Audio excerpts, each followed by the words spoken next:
Hey, what's up guys, Benny here and welcome to today's Call of Duty Warzone video where we're going to be checking out the C58, the brand new assault rifle added in Warzone Season 4. And I know most people right now are talking about the MG82, which is 100% broken and going to get a nerf.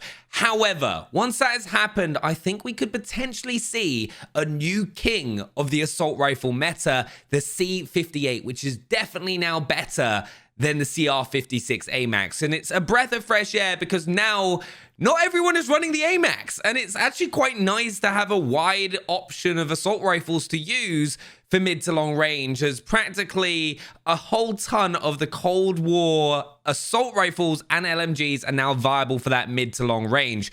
So I'm going to kick off by making the best class setup for the C58 so you know what you want to be running with it, and then also like some loadout combinations, and then I'm going to break down some gameplay using it so you can see it absolutely pop off, because I go back-to-back wins, getting like 26 and 24 kills with this thing. It's a machine that you're going to want to use and rank up, because I feel like it's not going to be seen as one of those weapons that's overpowered, so it's going to be around for a while. It's actually got one of the highest damage profiles out of all the long range assault rifles in the game. It does like 59 damage for a headshot. It's got a lower fire rate of like 550 rounds per minute, which is even slower than the Amax, but that hard hitting stopping power just allows you to get a really nice time to kill.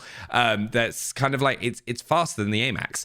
But let's start off with the muzzle. Now with this, because mid to long range, we go for that agency suppressor. It gives us vertical recoil control, bullet velocity, effective damage range, sound suppression. Beautiful.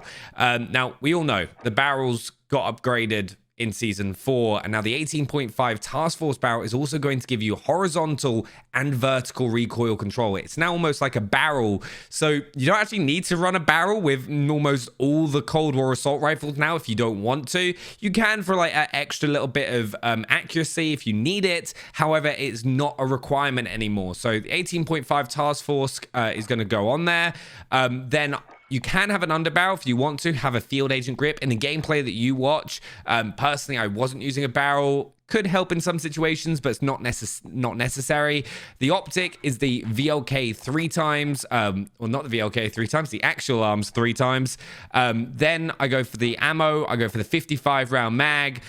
Low steady fire rate. You can take multiple people out of that. It's one of the great things with this is like, because it's not like a FAR or an XM4, which is a higher fire rate.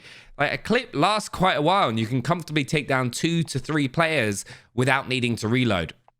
Then the final attachment I go for is the Serpent Wrap. Just a faster ADS speed. This gives me a bit more mobility when I'm running around and can kind of snap onto my targets. It also helps because one of the things that I do when I'm using an assault rifle is just kind of scope out and then re-scope in on the next opponent. Don't just kind of drag across. It means that you can take advantage of controller aim assist, because once you kind of put your like crosshair over an opponent and go like pull your trigger, you tend to snap onto the upper chest, which is like one of the best things to do. Take advantage of game mechanics. Then with the C58, I've actually been pairing it with the MAC-10. Now the MAC-10, an incredible SMG that's definitely should be used. Agency suppressor on there. It's got a fast ADS speed and sprint to fire time anyway, so you don't need the base sound suppressor.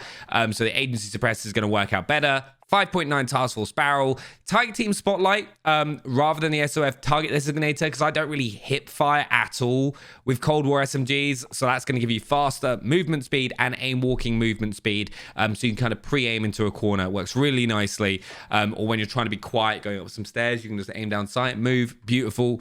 Raider stock for faster radius firing move speed again, aim walking movement speed and sprint to fire time, and then finally that 53 round mag.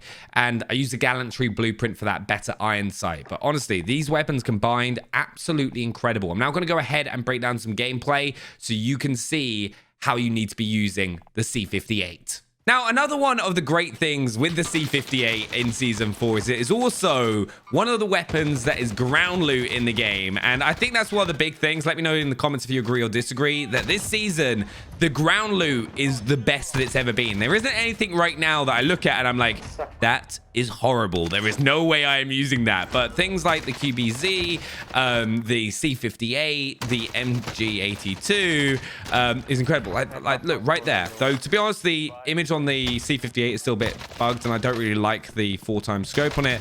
But this is one of the reasons I think the MAC-10 pairs perfectly with the C58, because you can push its high fire rates, kind of balances out. Look at this with the mounted. Doesn't move whatsoever. Nice steady fire rate means I can land those shots, and I can just hold that after getting it down, just in case he gets a self-res. I just don't want to make him get away.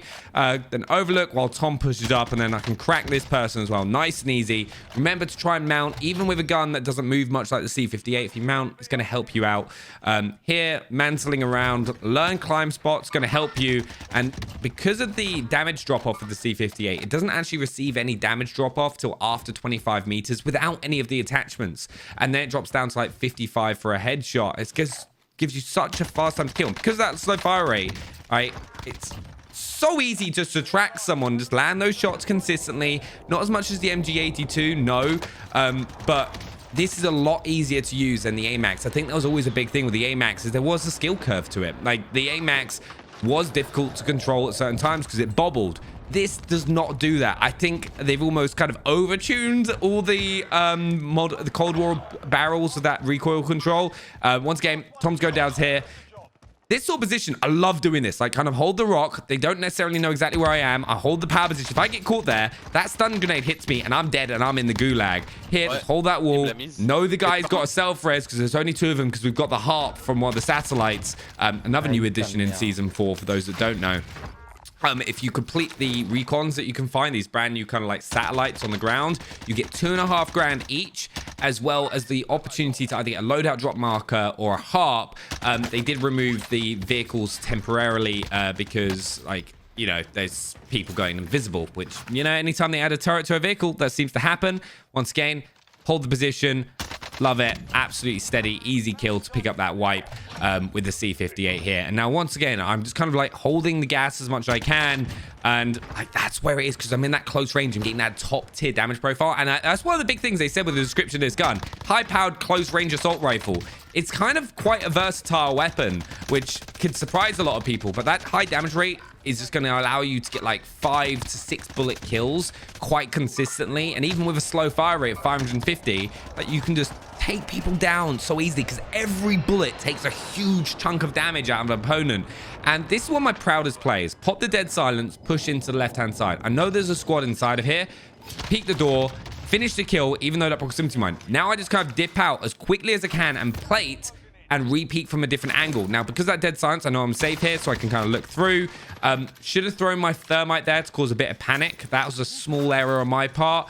Push towards the door, get those plates on, open the door. Now I use the thermite, burn them out, force them out because I heard the res, and like, nice little wipe. Tom then calls out and someone else is coming. I'm like, I'll take a couple ticks of my own thermite.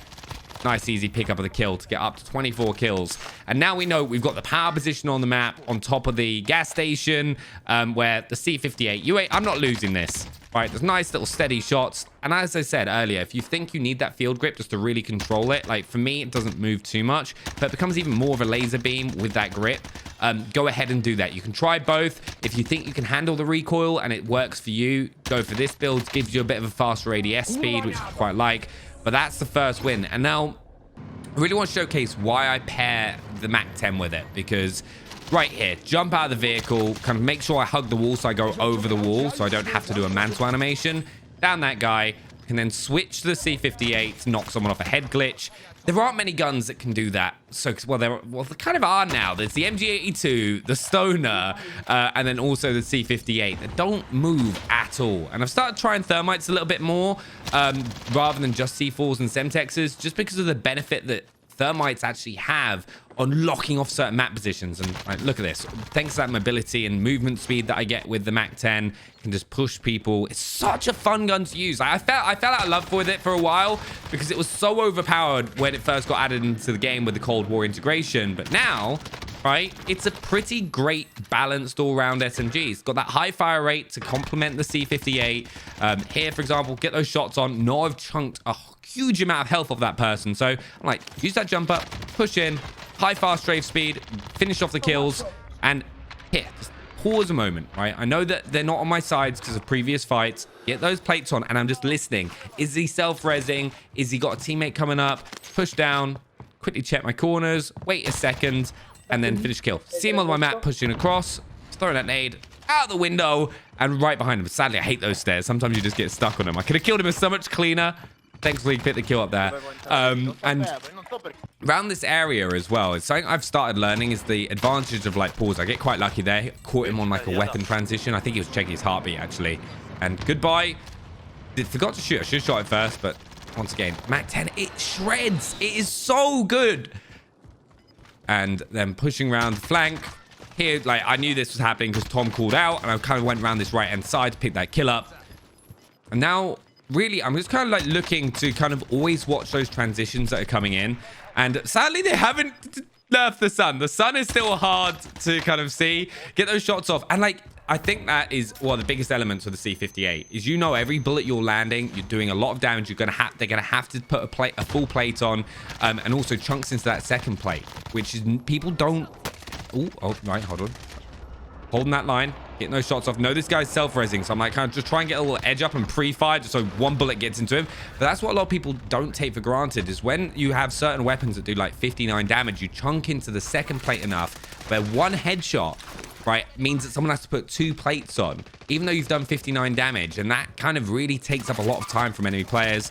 Trying to mountain goat climb these walls, one of the hardest things to do. He's just died to the gas. Hit the guy on my left. Finish him off for the final kill. There we have it. 2 wins with the C58. Let me know what you think down in the comments below. If you're new to the channel, make sure to hit that subscribe button. And let me know what you think about the C58 and Season 4 so far. Thanks for watching. See you next time.